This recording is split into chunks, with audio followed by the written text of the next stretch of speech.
J'ai la sensation que, oui, peut-être ça va devenir mon métier. Et puis, je travaille avec la même actrice, je travaille avec Tahar Rahim à l'époque, c'était la, j'ai envie de dire, la grosse moula du cinéma français et qu'il est toujours.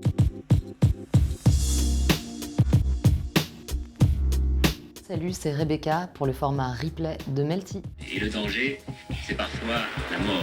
J'avais pas fait de court-métrage avant, même ça me fatiguait un peu les gens qui disaient faut faire un court-métrage avant de faire un film, comme si on passait, je sais pas, son permis de conduire et que pour ça il fallait faire un petit projet puis un grand. En fait, j'avais l'impression que si j'avais pas d'histoire à raconter de manière courte, j'allais pas la raconter, donc je suis passée directement, j'ai plongé dans le grand bain tout de suite et j'ai aimé ça. C'est le début de plein de choses pour moi, c'est un film qui a allé à Cannes, qui m'a permis d'en faire un deuxième, qui a été vu, qui a été aimé. Puis même j'ai l'impression qu'en termes de sujet, indépendamment du fait que là dans le dernier film que j'ai fait, elles portent le même nom de famille les filles. Et pour ceux qui sont vraiment attentifs aux images, dans la dernière image des enfants des autres, j'ai refait fabriquer, je suis un peu parfois fétichiste du décor, puis surtout on doit payer des droits sur tout, c'est ça qu'il faut comprendre. Donc même l'image derrière, la fiche du film, voilà, il faut la refabriquer. Et j'ai refabriqué des images et c'était Léa Seydoux dans un faux film que j'ai inventé et qui est pile derrière le visage de Virginie Efira dans le dernier plan du film. Si ta mère elle te voyait, qu'est-ce qu'elle dirait? Justement, c'est pratique.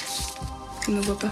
C'était mon film de fin d'études à la Fémis, parce que voilà, j'avais pas envie de réaliser, moi j'ai envie d'être scénariste. Quand je termine la Fémis, j'ai un projet, un seul, qui est le film qu'on m'a demandé d'écrire en mon nom propre, quoi, qui était pas pour quelqu'un. Et puis un producteur le lit, ça c'est le truc qui est assez cool avec la Fémis, c'est que comme on n'est pas nombreux dans chaque section, les producteurs, ils regardent ce qui se passe à la fin de l'année. Et c'est comme ça que moi j'ai été repérée par un producteur, parce que sinon ça se serait pas fait, je pense. Il m'a dit, le scénario est très intéressant, mais peut-être pas pour quelqu'un d'autre. Donc vas-y, réalise-le, et puis c'est comme ça que je suis devenue réalisatrice. Tu peux expliquer ça aux gamins? Ça fait quoi la dose? Je vois que dans l'industrie, le fait d'avoir un deuxième film qui est invité aussi et puis cette fois-ci en sélection officielle à Cannes, Grand Central arrive et là j'ai la sensation que oui peut-être ça va devenir mon métier. Et puis je travaille avec la même actrice, je travaille avec Tahar Rahim à l'époque, c'était la, j'ai envie de dire, la grosse moula du cinéma français et qu'il est toujours. Mais bon vraiment, moi j'avais fait un premier film qui avait pas fait non plus vachement d'entrée. Lui il venait d'avoir 2 Césars pour Un prophète. C'était vraiment un acteur qui était en pleine ascension, qui était même déjà très haut. Et le fait qu'il accepte de faire le film, ça a été une espèce de, déjà même au casting, je sentais que le film était bien parti, qu'il était lancé. Après, j'ai adoré faire ce film, dans une centrale nucléaire, on a tourné en Autriche, vraiment d'aller au cœur du réacteur, j'adorais ça. Ça a été un moment de ma vie. Je me disais, tiens, je vais faire des films avec des sujets phalliques, virils. Il y avait une part de ma personnalité qui s'y épanouissait, qui aimait ça. Je me dis pas à ce moment-là que j'ai une volonté d'aller à l'international, j'ai plutôt la volonté d'incorporer, d'inclure Nathalie Portman dans le français. C'est-à-dire, elle vient, elle s'installe en France, je la connaissais parce qu'on s'était rencontrés plusieurs fois. Je savais qu'elle s'installait à Paris, elle me faisait super envie. Je sais pas qui n'a pas envie de tourner avec Nathalie Portman. Je veux plus que tu l'approches. T'es jealous.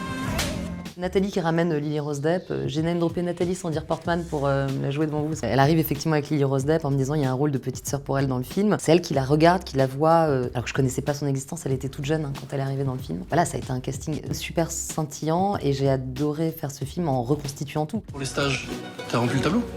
Ah non, j'ai pas rempli le tableau.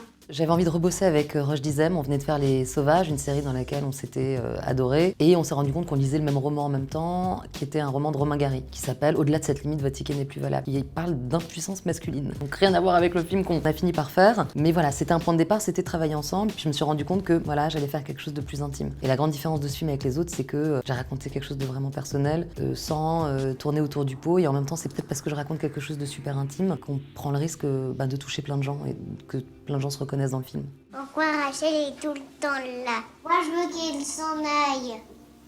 Avant d'être une lettre à ces femmes, c'était une lettre à moi. Parce qu'en fait, ces femmes, c'était moi. Mais aussi à ces hommes qui vivent avec ces femmes. Parce qu'en vérité, cette histoire, elle concerne les couples, elle concerne les familles. Faut arrêter de penser que la maternité, c'est le petit sujet gonzesse qui ne concerne que les filles, que les meufs. C'est pas vrai. C'est ni mineur, ni digne d'être fermé et discuter que entre filles, en essayant de cacher plein de choses aux garçons. Parce que franchement, c'est pas très intéressant, c'est pas très érotique. C'est pas vrai. Ça nous concerne, c'est pas petit, c'est grand, ça nous rassemble. Et à un moment, il va falloir oser le dire. Tu dirais que tu fais semblant de pas comprendre que je m'attache à elle. En fait, j'en peux plus. Moi, quand j'ai commencé ce métier, tout le monde disait « Ah, vous savez, très peu, beaucoup d'appelés, peu d'élus, etc. » C'est pas vrai, là, je trouve qu'on est dans un moment où on a senti, même après les confinements, tout le monde a besoin de fiction, tout le monde a l'appétit, là, tout le monde a la dalle de ça. Et en vrai, je pense que j'aurais jamais imaginé pouvoir dire ça il y a 10 ans, mais vous êtes scénariste, vous êtes réalisateur, on vous attend, on a besoin de ça. Et moi, j'ai hyper hâte de voir tous les nouveaux films arriver.